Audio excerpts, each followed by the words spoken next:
Zai Liang's 1983 undergraduate degree from Jilin University in China was in mathematics, which he then applied to sociological research for his master's and doctoral degrees from the University of Chicago.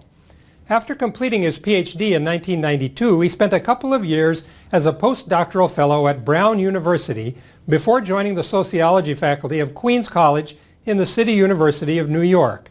He rose through the faculty ranks at CUNY to become a tenured associate professor in 1999 and a member of the university-wide CUNY graduate faculty. Then in 2002, he moved upstate to the State University of New York at Albany, where he has become the director of the Center for Social and Demographic Analysis. Zhongdong Ma, also from China, started with a 1986 bachelor's degree in chemical engineering from Tsinghua University, but switched to economics for his master's degree from Peking University. He then completed his education with a PhD in geography from McMaster University in Canada and spent a couple of years as a visiting researcher at Yale and the University of Quebec before settling down at the Hong Kong University of Science and Technology. From 2006 through 2010, he directed his university's Center for Demography and Sustainable Development. These two Chinese scholars combined their perspectives and talents for this 2004 article shortly after they had each established themselves at their respective long-term career positions, one in Canada and the other in Hong Kong. As migrants from China themselves, they are uniquely qualified to give us insights into the movements of the Chinese population inside the country, which have been every bit as dramatic and influential as the international migration of many Chinese people to other parts of the world. Of population could be complete without attention to the largest population on the planet, the population of China. Today, China is home to more than 1.4 billion people, one of the two demographic billionaires in the world, along with India. No other countries even come close to these giant twins of Asia. The United States, currently in third place ahead of Indonesia and Brazil, has less than one person for every 4 in China. But the 1.4 billion people in China and the more than 1 billion people in India do not form modern societies concentrated mostly in cities, as is the case in countries like the United States and other developed countries. The overwhelming majority is the middle of the 20th century. The overwhelming majority of China's population, nearly 90% of the total, lived in small farming villages that had carpeted all the arable land of the country already for centuries. It was these very traditional, mostly illiterate peasant farmers that Malthus had in mind when he worried about positive checks as the ultimate limit to China's population. The first decades of communist control in China produced short periods of rapid economic growth, but these were repeatedly interrupted by self-inflicted crises, such as the disastrous Great Leap Forward around 1960 and the chaos of the Cultural Revolution centered on 1970. As a result, there was only a slight shift of the population toward urban areas in these early decades of communist control. By the late 1970s, 30 years after the revolution, 4 out of every 5 people in China still lived in the rural village population. In 1949, when the Communist Party managed to seize power in the chaos that followed the end of World War II, the leaders embarked on a plan to awaken the Chinese dragon that had been sleeping for centuries in economic stagnation. They looked at the 87% of all Chinese who lived so close to the ground in both a literal and a figurative sense, unfamiliar with anything beyond the local horizon of their villages, and saw a resource they could use for their revolution. Following communist orthodoxy, they began to organize and control the lives of this enormous peasant population as a tool for development. Villages were merged into centralized collective farms, quotas for crops were assigned, and low prices were set so the government could distribute large amounts of cheap food in the cities and so control the urban workers and get them to follow the production quotas assigned to them as well.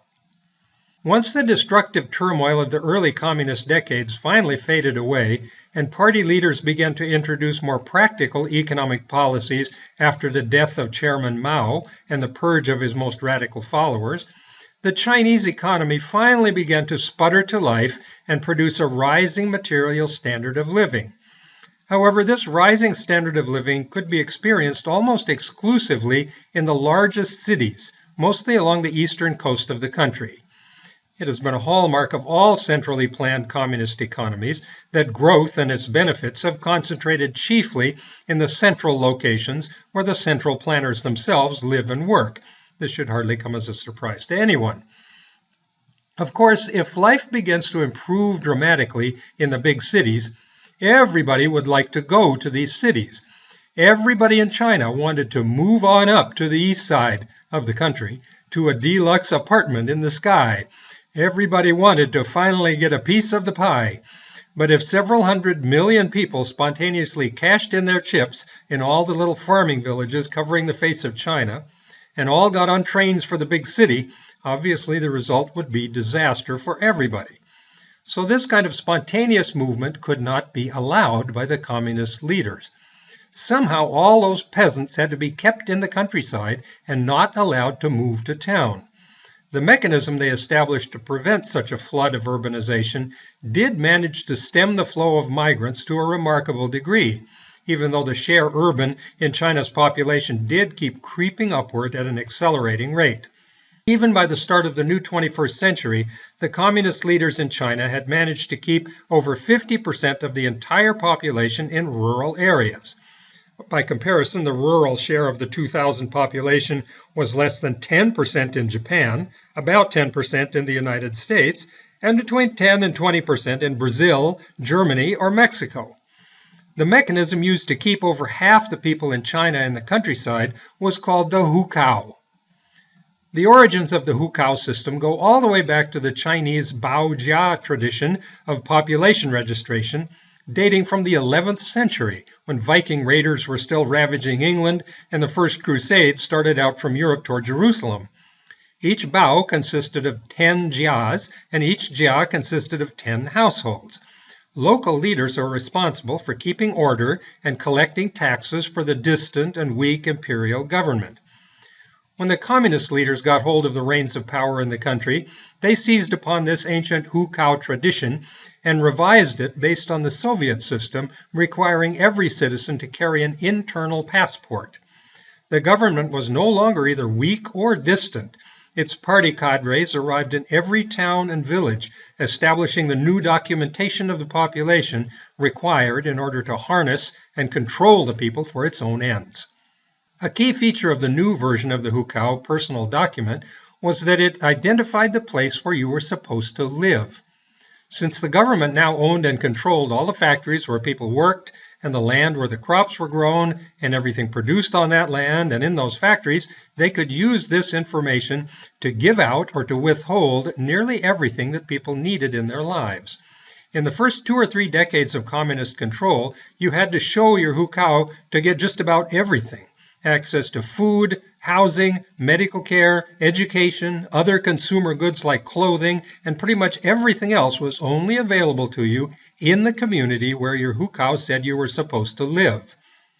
This control over access to everything in life was what kept 80% of all Chinese in the countryside, even as late as 1982.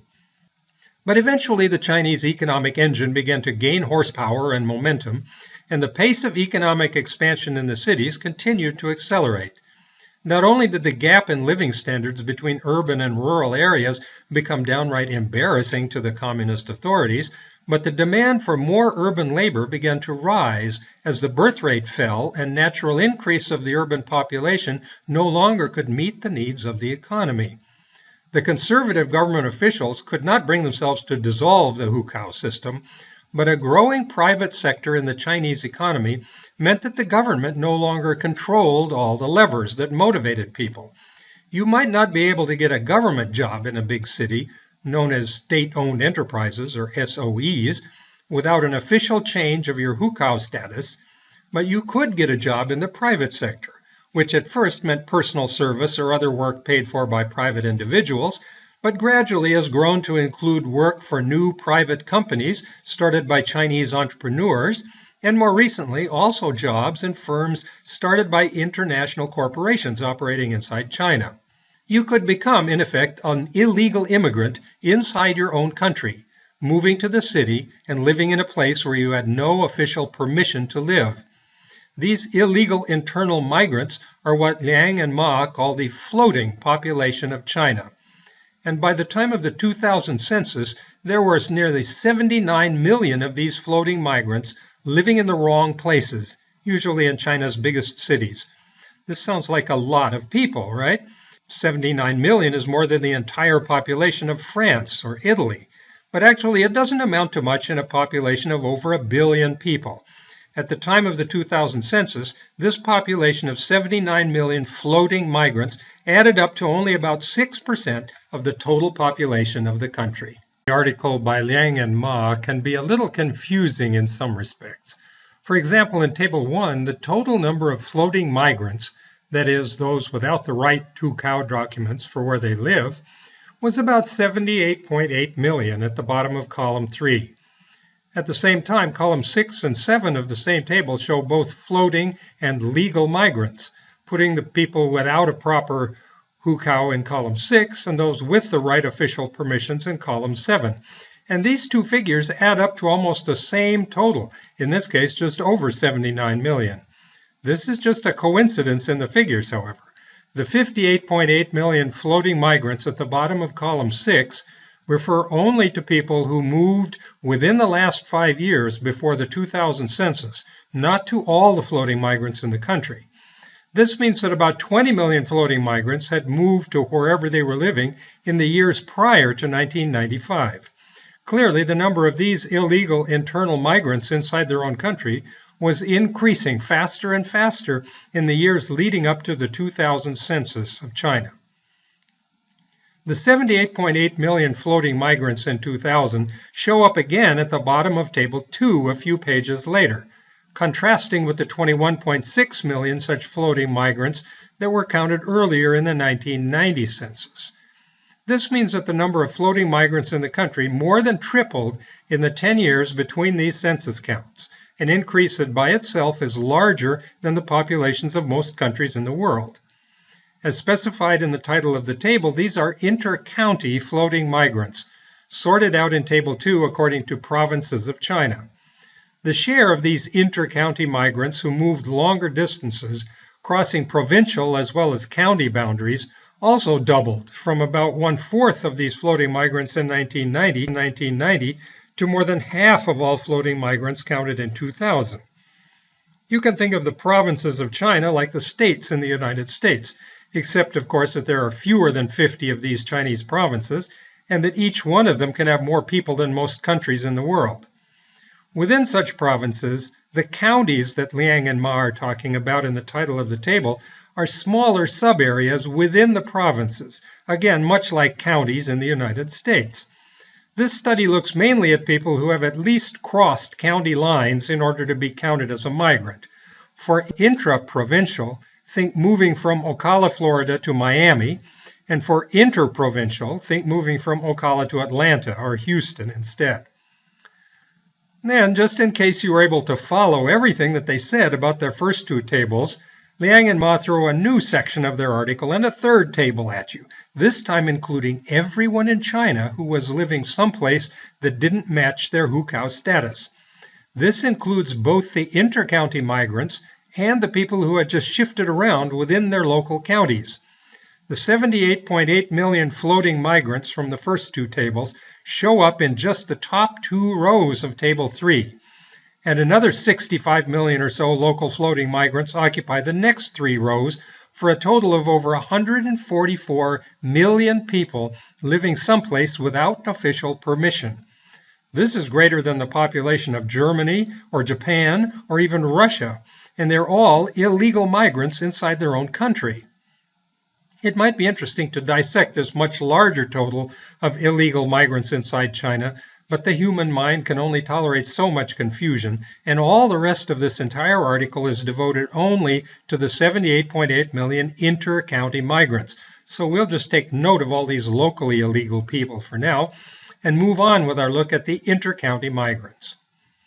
Where were these folks going? Where were they coming from? The movements of these inter-county floating migrants in China were far from just random motion.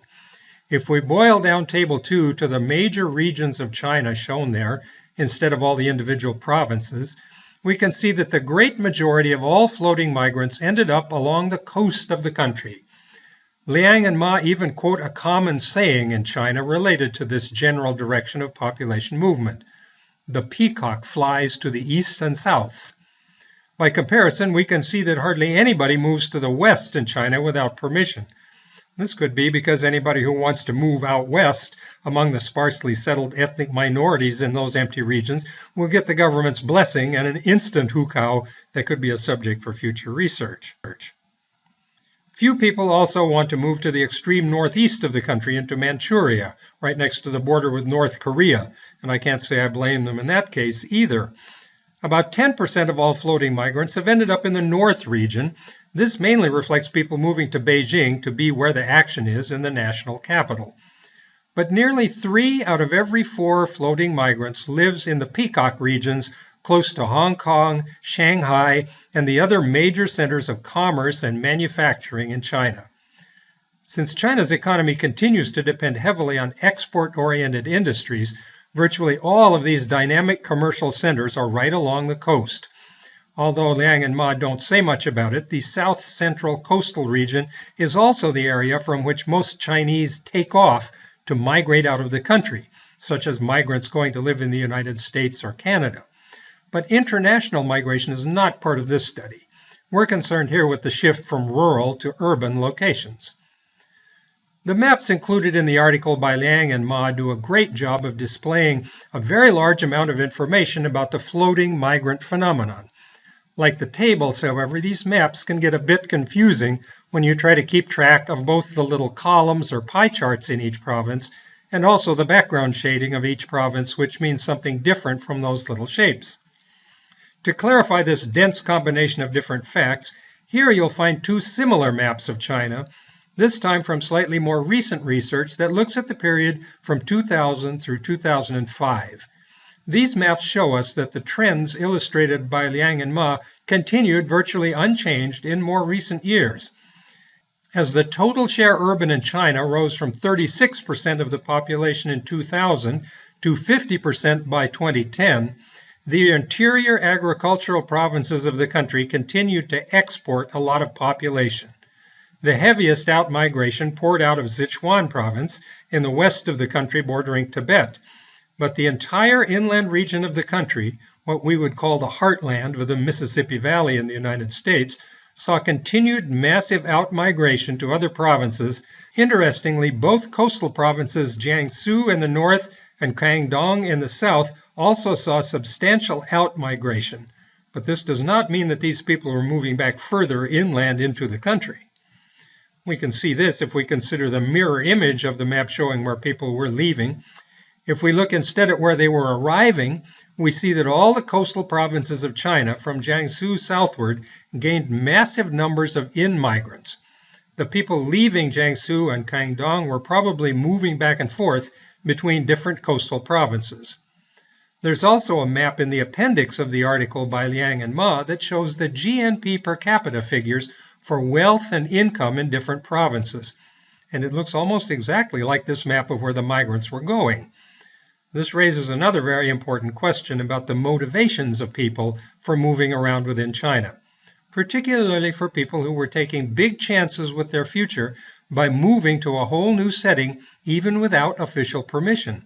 Since living in one of these coastal cities without a hukou means that your children will not be allowed into the local schools and you can't go to the local doctors and hospitals for medical care. Some of these floating migrant families have children who have had to go back to villages in other provinces so that they could go to school, living with grandparents or other relatives while their parents work in the coastal cities. We will turn next to look into these motivations for moving to the Chinese peacock cities, and why scores of millions of Chinese people have taken the risk of moving to the coastal peacock cities even without official permission to live there, is not complicated or hard to figure out. Liang and Ma include a map in the appendix at the end of their article showing the gross national product per capita in each of China's provinces. This map is virtually identical to the maps showing the origins and destinations of the floating migrant population in the country. The origin provinces in the middle of the country that have been sending these migrants have lower GNP averages, and the coastal provinces, plus of course the capital of Beijing, that have been receiving the floating migrants have the highest GNP averages in the country. People are voting with their feet, going where the commercial development has boomed in recent decades. Within provinces, as well as for long-distance interprovincial migration, this same tendency for uneven economic development that favors bigger cities at the expense of other areas has meant that migration is almost always from rural areas and smaller towns and villages into bigger and bigger cities. Different sizes of place form a kind of economic ladder in China, and everybody who can find a way to do so is trying as hard as possible to climb up this ladder. The income gap between people living in urban versus rural areas has continued to widen year by year, and since Liang and Ma wrote their article, the trend has even accelerated, so that today rural residents in China earn on average less than a third of what people make in cities. No doubt if you lived in rural China, you would also be doing your very best to get to the bright lights of the big cities. These fundamental economic realities obviously motivate a large share of migration decisions.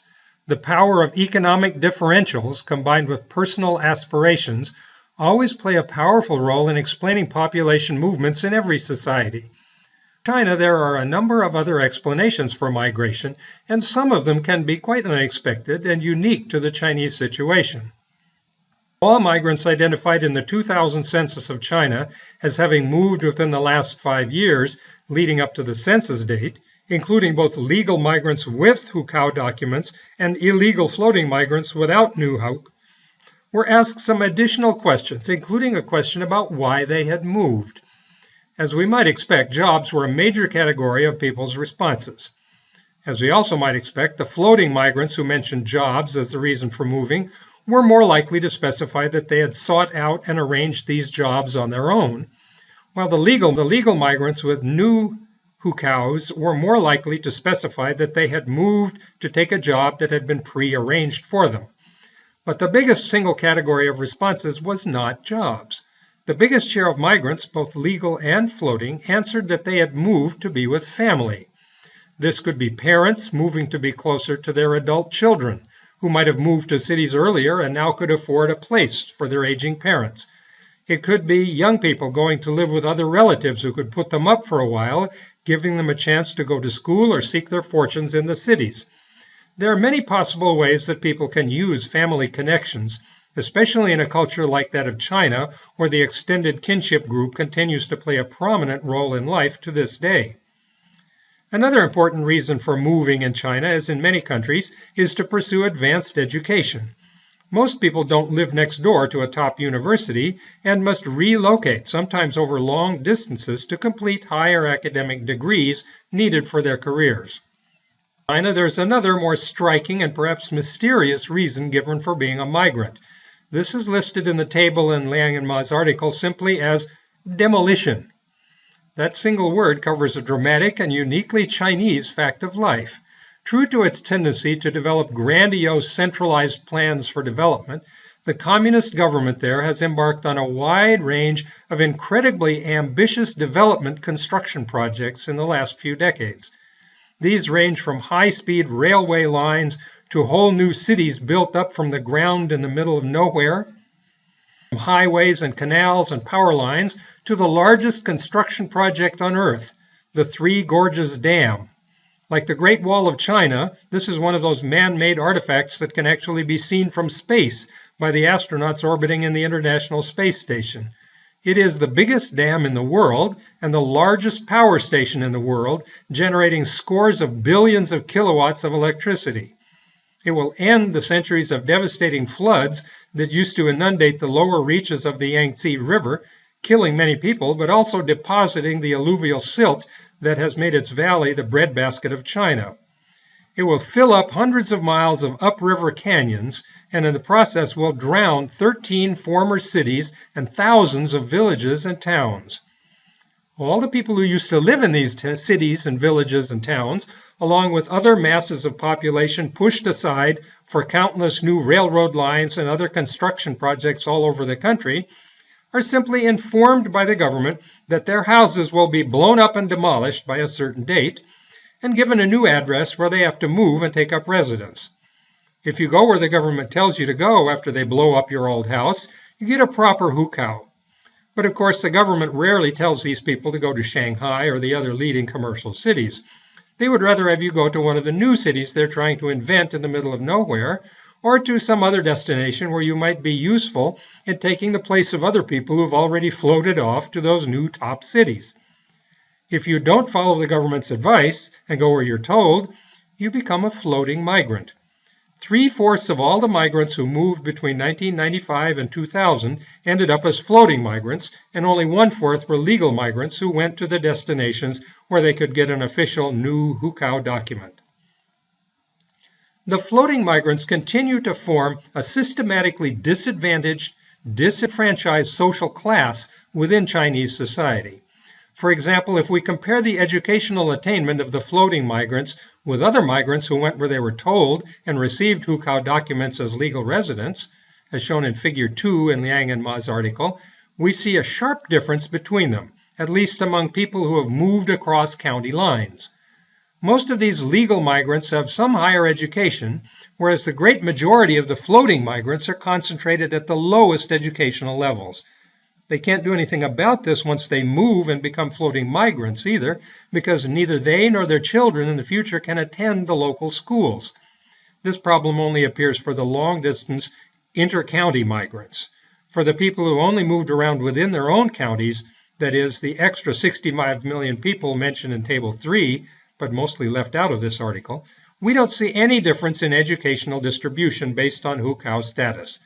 Clearly, this kind of local population circulation within counties is not the same kind of migration as the moves that sort people out so clearly by education over longer distances. And the educational consequences for individual migrants are not the only paradoxical feature of the hukou system. Not only can you not go to schools or doctors in the city if you live there without hukou permission, you'll be paying taxes on your income there that are used to provide local services for the elderly after they can no longer work.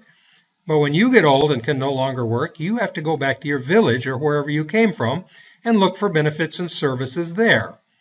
The rural areas and small towns have been screaming at the central government for years, pointing out that their former residents are paying into the social service budgets of the big cities, subsidizing the services to students, to sick people, and to the elderly there. And then these same residents are coming home looking for schools and hospitals and support in old age in these places that have not gotten any of the taxes paid by their residents while living illegally in the cities. It is a complete mess.